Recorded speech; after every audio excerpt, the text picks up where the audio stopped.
akhirat kelak, ahli solat akan membawa pahala solatnya, ahli puasa akan membawa pahala puasanya, ulama dan ahli ilmu akan membawa pahala ilmunya, ahli Al-Quran akan membawa pahala tilawahnya, sementara ahli sedekah akan membawa semua pahala ahli solat, ahli puasa, ahli ilmu dan ahli Al-Quran. Kenapa? Karena dengan hartanya dia telah membantu tersebarnya ilmu. Dengan hartanya dia telah membantu pembangunan atau renovasi masjid. Tempat ahli solat melakukan solat. Tempat ahli ilmu mengajarkan ilmunya. Tempat para penuntut ilmu belajar dan bermajlis. Dengan itu dia meraih pahala orang-orang yang solat, orang-orang yang mengajarkan ilmu dan belajar serta bermajlis ilmu. Dengan hartanya dia memberikan makan orang-orang yang berpuasa. Dengan itu dia meraih pahala orang yang berpuasa. Dengan hartanya dia telah mencetak serta menyebarkan Al-Quran dan kitab-kitab para ulama. Semua pahala mereka akan diraih oleh ahli sedekah.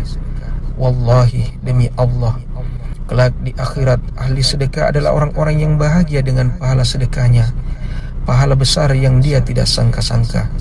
Allah Azza wa Jalla berfirman, "Mathalul ladzina yunfiquna amwalahum fi sabilillah kamathali habbah anbatat sab'a sanabila fi kulli sumbulatin mi'atu habbah wallahu yudha'ifu liman yasha' wallahu wasi'un alim."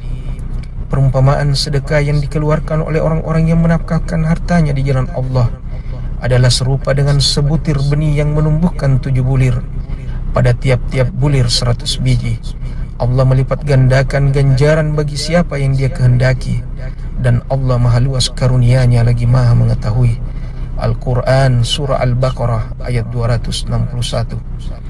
Betapa besar pahala bagi mereka yang berinfak di jalan Allah Azza wa Jalla. Allah melipat gandakan ganjaran bagi siapa yang dia kehendaki. Sungguh Allah maha luas karunia-Nya lagi maha mengetahui. Rasulullah sallallahu alaihi wasallam bersabda, "Man tasaddaqa bi'adli tamaratin min qasbin tayyibin wa la yaqbalu Allahu illa at-tayyibah wa inna Allah yataqabbaluha biyaminih thumma yurabbiha li sahibiha kama yurabbi ahadukum faluwah hatta takuna mithlal jabal." Barang siapa yang bersedekah dengan sebutir kurma hasil dari usahanya sendiri yang baik, sedangkan Allah tidak menerima kecuali yang baik saja, maka sungguh Allah akan menerimanya dengan tangan kanannya.